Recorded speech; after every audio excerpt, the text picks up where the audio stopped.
हम बात कर रहे हैं इंडियाज मोस्ट वांटेड आतंकवादी दाऊद इब्राहिम कासकर की, जो 1993 मुंबई बम धमाकों के बाद से ही पहले दुबई और फिर पाकिस्तान में रह रहा है।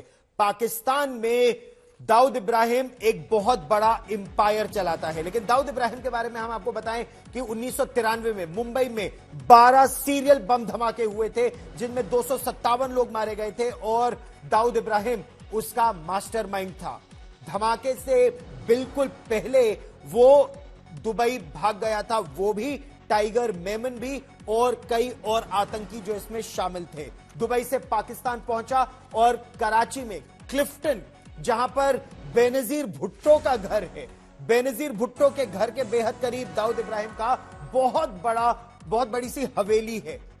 2003 में दाऊद इब्राहिम कासकर ग्लोबल टेररिस्ट घोषित किया गया।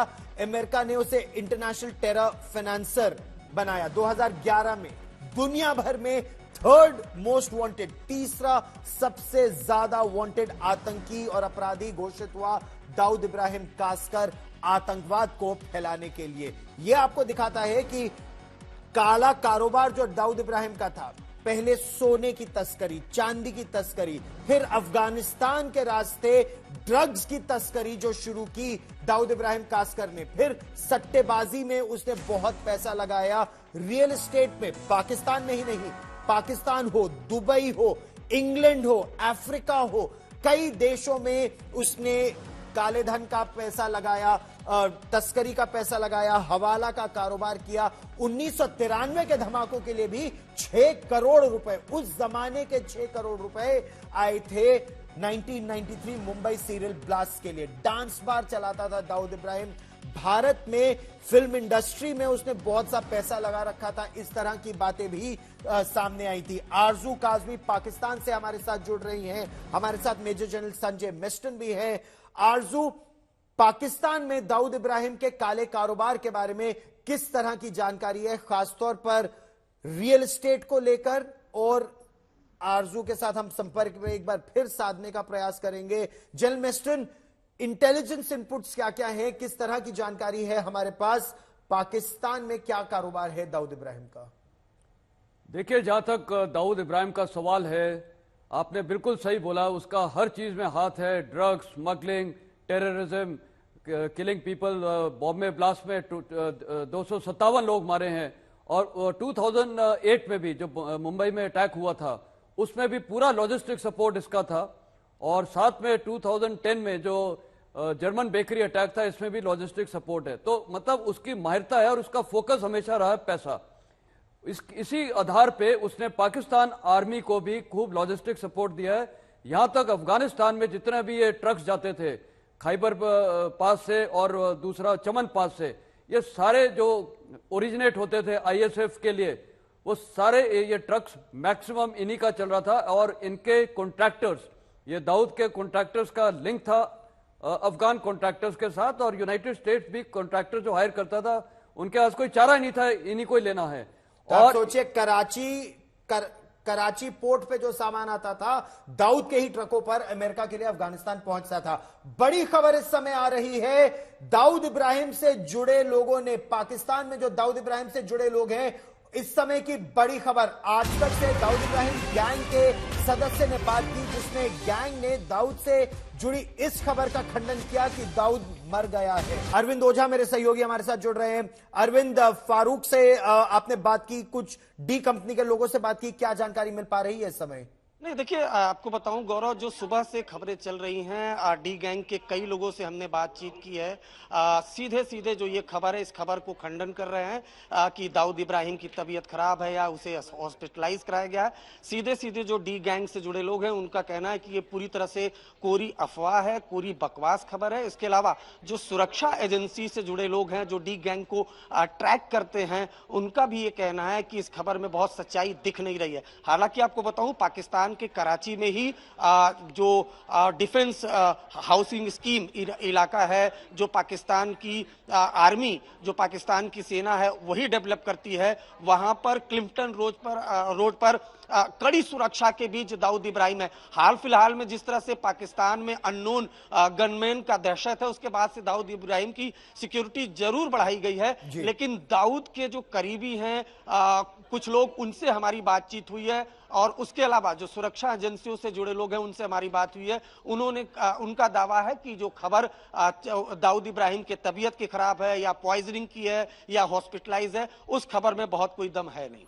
रहिए मेरे साथ आरजू, क्या पाकिस्तान की आईएसआई दुनिया को यह बताने की कोशिश कर रही है कि अब दाऊद इब्राहिम से फोकस हटाया जाए क्योंकि अब दाऊद जिंदा नहीं है? साजिद मीर के लिए भी इसी तरह की बात की गई और कई आतंकवादियों के लिए पाकिस्तान ये कह देता है जी वो तो मर गया, जबकि वो आतंकवादी जिंदा रहता है।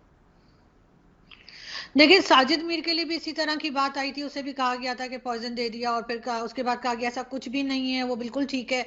और कुछ दिन के बाद हमने सुना कि उसकी डेथ हुई। तो अब इस बारे में भी, जैसे मैंने पहले भी कहा, कि कोई कंफर्मेशन अभी तक आई नहीं है, लेकिन हो सकता है कि कुछ टाइम के बाद कहीं ना कहीं से कोई कंफर्मेशन आ जाए, तभी कुछ सही अंदाजा होगा। लेकिन ये खबर अगर गलत भी है तो ये उठी कहाँ से और क्यों इतनी ज्यादा सोशल मीडिया पे चली, ये बात भी जरूर जो है ये इम्पोर्टेंट है। और इस तरफ भी देखना चाहिए कि ये खबर जो चलाई गई है उससे क्या कोई भी क्या अचीव करना चाहता होगा। यकीनन इसमें कहीं ना कहीं कुछ छुपाया जा रहा है, ऐसा मुझे लगता है।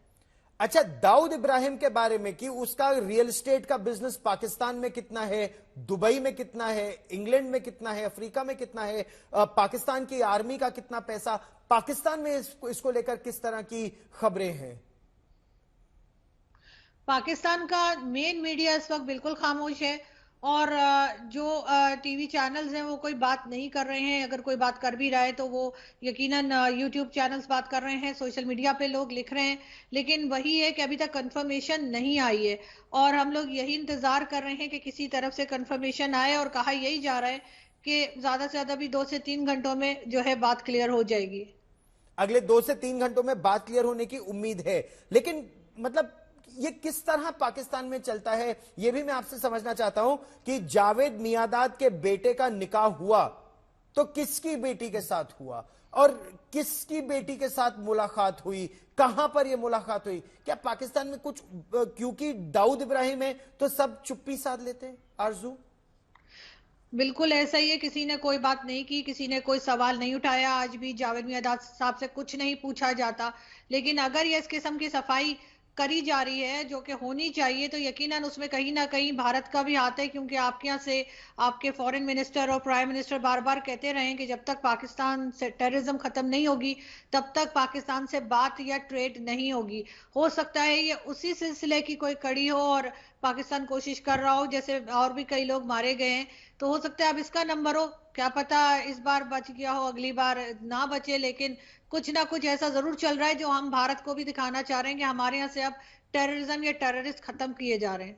जनरल मेस्टन, क्या आप इस बात से सहमत हैं कि ये पाकिस्तान की आईएसआई एक तरह से एक कॉन्फिडेंस बिल्डिंग मेजर है उनकी तरफ से कि देखो 18 आतंकवादी अब तक मार चुके थे, आप एक बड़ा नाम चाहते थे तो चलो आप ही के एक इंडियन दाऊद इब्राहिम को हमने टिका दिया?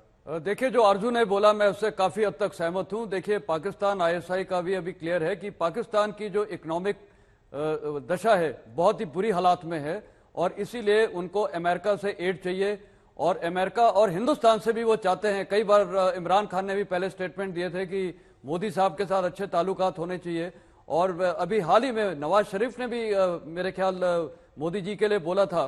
तो मेरे को लगता है कि कुछ हद तक उनको पता है और खासकर अभी भारत सरकार ने बहुत स्ट्रांग स्टेटमेंट देना शुरू कर दिया है कि पीओके भी हमारा वापस आ जाएगा। तो देखिए, पाकिस्तान सेना में डर तो है और हो सकता है उसी डर की वजह से वो इंडिया को ये सारे टेररिस्ट मार के दिखा रहे हैं। डिनाइबिलिटी जरूर रखेंगे, हमने नहीं किया, हमने हमारे वहां टेरिटरी में थे नहीं, लेकिन ये एक तरीका है, ये प्रोबेबली हो सकता है जिससे भारत के साथ वो, क्योंकि हमारी भी रेड लाइंस बहुत क्लियर है, आप टेररिज्म को जब तक सपोर्ट करेंगे कोई टॉक्स नहीं होगी। तो हो सकता है ये भी एक कारण हो और जैसे आरजू बोल रही है मेरे को लगता है सच निकलेगा। और एक बीच में ये दुबई का भी एंगल आया था कि शायद दुबई में भी उनको दिखाया जा सकता है, उसको दिखाया जा सकता है कि वहां उसकी डेथ हुई है या जो भी हुआ है।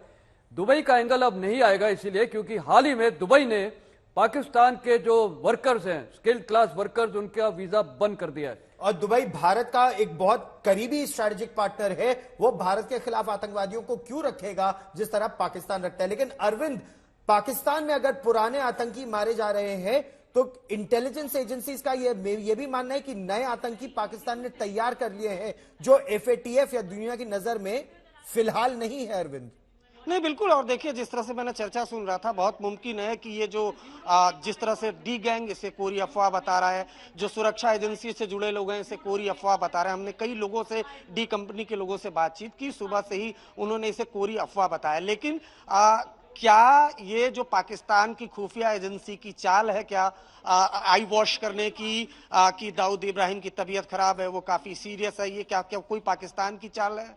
क्या डाइवर्ट करने की कोशिश है? क्योंकि हाल फिलहाल में अगर देखा जाए तो पाकिस्तान में एक के बाद एक कई आतंकी मारे गए हैं। अज्ञात हमलावर उनको निशाना बनाता है, और हालांकि उसके पीछे भी जो पाकिस्तान की खुफिया एजेंसी के अफसरों की आपसी लड़ाई, और जो वहां पर इतनी अलग अलग तंजीमें हैं, जैश की अलग तंजीम है, आतंकी लश्कर की अलग तंजीम है, तो उनके बीच भी लड़ाई चलती है पैसों को लेकर, वर्चस्व को लेकर। इस वजह से भी माना जाता है कि आपस में वहां पर खून खराबा हो रहा है। हालांकि पाकिस्तान बार बार जो आरोप लगाता है भारतीय खुफिया एजेंसी पर, लेकिन अगर बात की जाए, जो परिस्थितियां बदली हैं उसके बाद ये जरूर है कि दाऊद इब्राहिम डी कंपनी की, जो वहां छोटा शकील है, दाऊद इब्राहिम है, दाऊद का भाई अनीस इब्राहिम है, जो 1993 बम धमाकों के कई जो मास्टरमाइंड है, जो वांटेड अक्यूज्ड है, वो पाकिस्तान के पौष इलाकों में पनाह लिए हुए हैं। लेकिन अगर बात की जाए इस खबर की, क्या ये पाकिस्तान की खुफिया एजेंसी आईएसआई की चाल है, फ्लोट की गई है? क्योंकि अभी सुबह से जो आरजू काजमी है वो खबर पे स्टैंड कर रही थी, वो कह रही थी कि 2.5 घंटे बाद हम बड़ी खबर देंगे। लेकिन अभी उनका कहना है कि किसने फ्लोट कराई ये खबर, नहीं, अभी ये बड़ी खबर पर नजर हमारी लगातार है। अच्छा, आज तक के पास दाऊद इब्राहिम का एक ऑडियो टेप भी है, हालांकि ये कुछ समय पहले का है, जिसमें वो अपने एक साथी के साथ बातचीत कर रहा है। भारत के पास बहुत सबूत है कि पाकिस्तान में ही रहता है दाऊद इब्राहिम कासकर। केवल जावेद मियादाद के साथ दाऊद इब्राहिम की बेटी का निकाह एक सबूत नहीं है। आरजू, पाकिस्तान में भी किसी को शक तो होगा नहीं कि दाऊद इब्राहिम कराची क्लिफ्टन में रहता है, तो इस सफेद झूठ के साथ पाकिस्तान आखिर 30 साल से कैसे जी रहा है? देखिए, पाकिस्तान की तरफ से तो बार बार यही कहा जा रहा है कि वो दुबई में है, कराची में नहीं है। अब कराची से दुबई का रास्ता सिर्फ 1.5 घंटे का है, तो कुछ कहा नहीं जा सकता कि वो यहाँ पर आया और फिर चला गया। तो पाकिस्तान अभी तक इसी उसमें है कि वो कहते हैं कि जी ये दुबई में रहता है, कराची में ये नहीं रहता। लेकिन अभी तक कोई ऐसी बात इंडिया की तरफ से नहीं की गई जिसमें ये बताया जाए। घर वर तो जरूर दिखाया है उसका, कई चैनल्स ने बताया है कि वो क्लिफ्टन में किस घर में रहता है, लेकिन पाकिस्तान ने अभी तक किसी बात के लिए हामी नहीं भरी, और मेरे ख्याल ऐसा कर भी नहीं सकते। आप खुद समझ सकते हैं कि पाकिस्तान एज अ कंट्री कैसे मान जाए कि वो यहाँ पर है। ये हाफिज सईद कह रही हूँ, दाऊद इब्राहिम, उसको ये कैसे मान सकते हैं कि ये यहाँ पर ही रहता है? जाहिर है पाकिस्तान गवर्नमेंट या एस्टेब्लिशमेंट इस बात को कभी भी नहीं एक्सेप्ट करेगी।